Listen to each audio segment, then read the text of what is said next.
अस्सलाम वालेकुम वरहमतुल्लाहि वबरकातुहू। नाज़रीन, आज की इस वीडियो में मैं आपके सामने वितर के मुतल्लिक़ अहम मसला लेकर आया हूँ कि वितर की तीसरी रकात में सूरत इखलास पढ़नी है या नहीं। नाज़रीन, अगर आप हमारी इस वीडियो को शुरू से लेकर आखिर तक सुनेंगे तो इंशाअल्लाह ताला आपको बहुत फ़ायदा मिलेगा और आपके इल्म के अंदर भी इजाफ़ा होगा।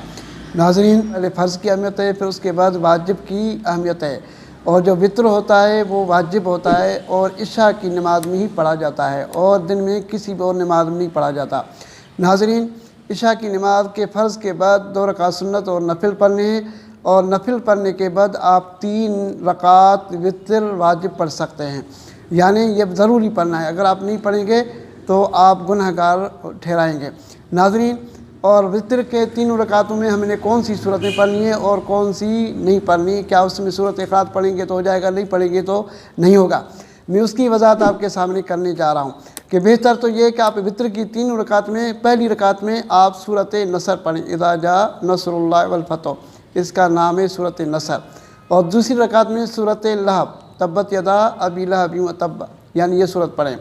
और तीसरी रकात के यानी जब आप खड़े हो जाएंगे सूरत फातिहा के बाद यानी सूरत इखलास पढ़ेंगे। सूरत इखलास यानी सूरत कुल वल्लाह पढ़ेंगे। यानी सूरत कुल वल्लाह पढ़ने के बाद फिर आप दुआए कुनूत पढ़ेंगे और उसके बाद फिर आप जो है रुकू में जाएंगे। यानी ये वितर के अंदर यानी आप रकातें पढ़ सकते हैं। यानी जो शख्स इसी तरह यानी अपनी ज़िंदगी में सूरत यानी ये तीनों पढ़ता रहेगा तो उसके दांतों की बीमारी उसको नहीं होगी, उसके दांत कभी भी नहीं गिरेंगे और दांत उसके काफ़ी लंबी उम्र तक महफूज रहेंगे।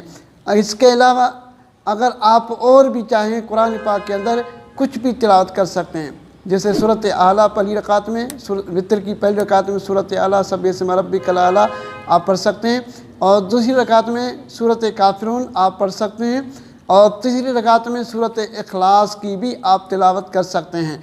अगर काफ़ी लोगों के अंदर ये बात मशहूर है कि अगर तीसरी रकात में सूरत इखलास नहीं पढ़ी तो वितर नहीं होगा और जायज़ नहीं होगा, सवाब नहीं मिलेगा। नाज़रीन, आप तीसरी रकात में सूरत इखलास के अलावा कोई भी सूरत आप चाहें तो पढ़ सकते हैं कुरान पाक, यानी सूरत कुरैश भी पढ़ सकते हैं या तरतीब से आप सूरत पढ़ेंगे। अव्वल तो आप कोशिश करेंगे आप वितर के अंदर तरतीब से सूरतें पढ़ेंगे, यानी ऐसा ना हो कि आप उसी रकात में सूरत फलक पढ़ें फिर उसके बाद सूरत इखलास पढ़ें, ये तरतीब गलत हो जाएगी। यानी इसी तरह अगर आप पढ़ेंगे तो आपके वितर के अंदर जो है कि यानी ये तरतीब गलत हो जाएगी। नाज़रीन, तरतीब तो इस तरह जैसे कुरान पाक की ऊपर से यानी नीचे तक तरतीब है, इसी तरह हम तरतीब से कुरान पाक की सूरतें पढ़ेंगे। पहली रकात में आप कोई भी सूरत पढ़ सकते हैं, दूसरी रकात में आप कोई भी सूरत पढ़ सकते हैं और तीसरी रकात में आप चाहें तो जो भी सूरत आपको याद है तो आप पढ़ सकते हैं, आपका वितर हो जाएगा और इसी तरीके से आप वितर अदा कर सकते हैं।